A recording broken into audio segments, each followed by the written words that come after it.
साथियों नमस्कार। मेरे YouTube चैनल पर मैं सतीश कामतकर आपका स्वागत करता हूँ। साथियों आज मैं सड़क सुरक्षा और उसके इनोवेशन पे आज बात कर रहा हूँ, जिसमें कि मैं अगली सीरीज जो कि लास्ट टाइम आपको मैं बताया था नेपाल की ट्रैफिक यानी प्रिकॉशंस, जो वहाँ की व्यवस्था जो है, वहाँ का सिस्टम, उसके बारे में आज मैं अपने देश के एक और राज्य जहाँ मैं गया हुआ हूँ, देखा हुआ हूँ, वॉच किया हूँ, उसके बारे में बताऊँगा। अपने देश के सिक्किम राज्य के बारे में साथियों आप लोगों ने सुना होगा, कुछ लोग गए होंगे, देखा होगा। वहाँ काफ़ी अच्छा है ना स्पॉट है, टूरिस्ट स्पॉट है। पर मुझे जो क्लोजली जो मुझे लगा कि हाँ ये अच्छा है, बताना चाहिए, उसके बारे में मैं बताऊँगा। तो साथियों वहाँ पे जो ट्रैफिक सिस्टम है, तो एक छोटा सा एग्जांपल दूँ मैं कि अगर आपके घर के बाजू से अच्छी रोड निकली हुई है, चौड़ी है, ट्रैफिक एकदम चल रहा है, पर अगर आप घर में हो तो आपको बाहर पता ही नहीं चलेगा कि क्या चल रहा है। एग्जाम्पल दूँ तो मान लो कोई नदी बह रही है आपके घर के पास से। अब बाढ़ वाला जो पानी आता है बहुत तेज़, आप लोगों ने सुना होगा कल कल कल कल, या बाढ़ का जो पानी रहता है उसका साउंड।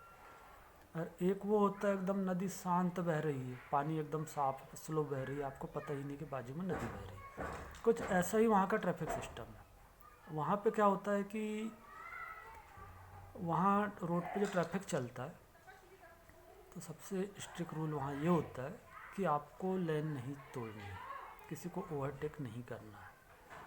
सिटी के अंदर की बात कर रहा हूँ, तो वो कोई भी अपनी लेन नहीं छोड़ेगा। अब जिस लेन पे चल रहा है उसी पे चलेगा, पहली बात। दूसरी बात, हॉर्न का उपयोग टोटल बंद ही है।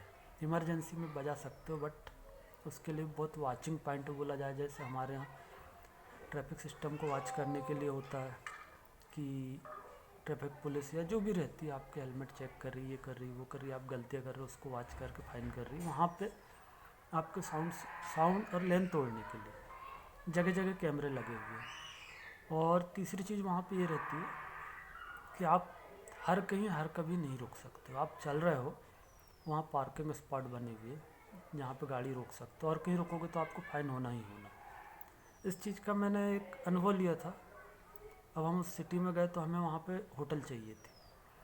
अब घूम रहे हैं, कम से कम 2 घंटे घूम गए, क्योंकि रुकने के नाम पे वहाँ पे यही बोला है, सिस्टम है इसलिए बोला गया कि आप रुकोगे तो आपको फ़ाइन हो जाएगा। तो जो भी एक पार्किंग स्पॉट बना हुआ है वहीं रुक सकते हो और कहीं भी नहीं रुक सकते। और उस चीज़ का पालन वहाँ के लोग बहुत ईमानदारी से करते हैं। मेन बात ये, सिस्टम बना देना हल नहीं है, वहाँ के लोग उसके प्रति बहुत अवेयर है, तो कभी भी इस सिस्टम को तोड़ते नहीं हैं। तो इसलिए वहाँ का ट्रैफिक सिस्टम देखा साथियों, कहीं कोई दुर्घटना के चांस ही नहीं होते, क्योंकि कोई भी किसी को ओवरटेक नहीं कर रहा है, एक लाइन से चले जा रहे हैं।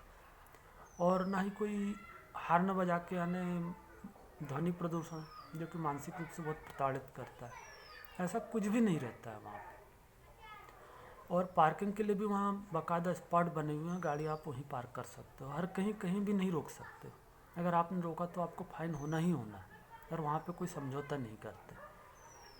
तो साथियों में ये बताने का मतलब यही था कि हम खुद ही सिस्टम का पालन करें।